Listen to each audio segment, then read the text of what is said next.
basura ng mayayaman, huli natin yung pagkakitaan. O kaya naman, basura ng mayaman, pwede rin natin yan ipamigay sa mahihirap. Ano-ano nga ba yung mga basura na pwede nating mapakinabangan sa mayayaman? Yan mga kalubin, so panoorin natin!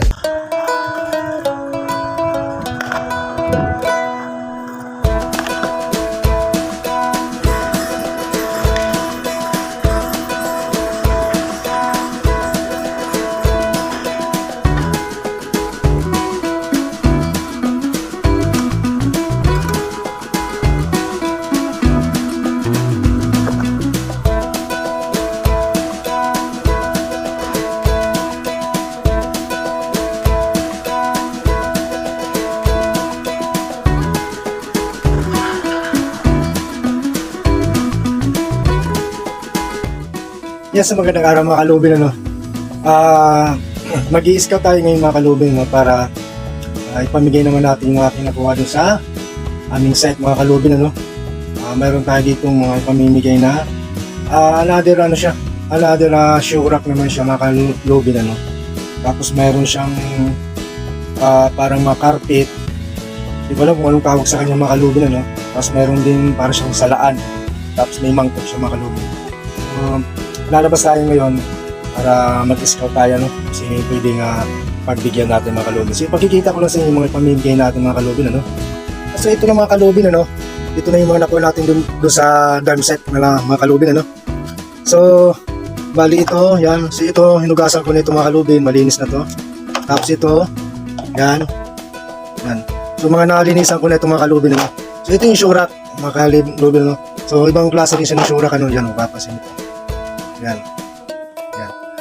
Tapos, itong extension na nakuha natin mga kalubin, hindi ko na ito muna ipamimigay kasi na-repair ko na ito mga kalubin, okay na to. No? So, na-repair ko na ito. Ang sira lang dito ay yung pinaka-plug niya lang. So, itatry natin isaksak siya. Yan. So, yan mga kalubin, may power na siya. Yan na. So, yan mga nakuha natin mga kalubin doon sa drum set, ano? Simpleng sira lang siya, tinatapon na ng mga mayayaman. Tapos may switch pa siya dyan. Tapos may power na siya. So ito okay na ito lahat mga kalubin. Yan lang kasi kulang kami ng extension dito. So hindi ko muna ito ipamimigay mga kalubin. Yan. So iwan ko na muna ito. Tapos ito yung may pamimigay natin. Hindi ko alam kung tawag dito mga kalubin. Yan o. Hindi ko alam kung tawag dito. Yan. So bahala na yung magbibigyan natin kung paano nito gamitin. Ganito yan, no? Parang ano ito eh, di ko alam kung cover sa upuan to or di ko alam eh. Di ko alam yung pinakatawag talaga nito. Yan, tapos ito. Yan, parang ano siya, parang pang table nga siya. Pakalubin, ano? Yan. Yeah, so let's go. Yan, so magandang araw mga kalubin, ano? So meron na tayong, kumbaga, meron na tayong na-scout mga kalubin, ano? Doon sa ating pagbibigyan ng shoe rack siya mga kalubin, no? So yung sinasabi ko yun, parang, di ko alam kung anong tawag doon, parang carpet siya. Tapos may mangkok naman siya mga kalubin. So di na ako masyadong naglalayo mga kalubin. Meron pala ako dito ng kapitbahay. Dito lang, paglabas ko lang ng pinto, so meron na pala tayo dito ng pagbigyan. Yan, so na-scout ko na siya mga kalubin, ano? Ibibigyan na lang natin kay ate, ano?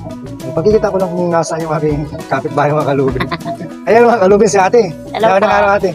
Yan, so ito ate, bibigyan ko na sa inyo itong ano. Yan, so isa-isa lang natin mga kalubin kung ano. Hindi ko alam ang tawag nito eh. Yan. Surak. Yan. Yan mga kalubin, di ko alam kung tawag dito. Yan, anong, di ko alam kung mangkok na o salaan. Oo nga So po. yan, nilinisan ko na siya. Tapos ito, di ko alam kung tawag ng carpet ba yan. Yan. Yan si ate. Hello po. Yan. So kapitbahay ko na siya mga kalubin. Ano? Yan. So thank you ate ha. Pagpasensya nyo na yan. Ay, malaking tulong po ito sa amin. Yan, Kasi yan. sa dami ng anak ko nag-aaral, mga sapatos nagkakalat. Malaking bagay po itong surak na to. Kaya maraming salamat. Ayan. So salamat mga kalubin. Ano? So dito sa amin medyo masaya kami kasi naririnig nyo naman dito sa site namin. Yan. Mayroon tayo dito laging sound system. So okay na, enjoy tayo yung dito araw-araw. Yan, so thank you ate. Anong pangalan niyo pa ate? Girly Oclaret po. Yan, si ate Girlie pala. So okay na tayo dyan mga kalubin. Yan, so sa susunod, maghanap naman tayo kung sino yung ating magbibigyan. Maraming salamat po. Yan, thank you ate. Apo, thank you rin po. Yan, so salamat po sa lahat ng mga subscriber sa walang sawang pagsuporta sa aking YouTube channel mga kalubin yan. So sana po pakiusap po is paki-share nyo naman po sa lahat ng iyong mga kaibigan. Yeah. So bye-bye mga kalubing!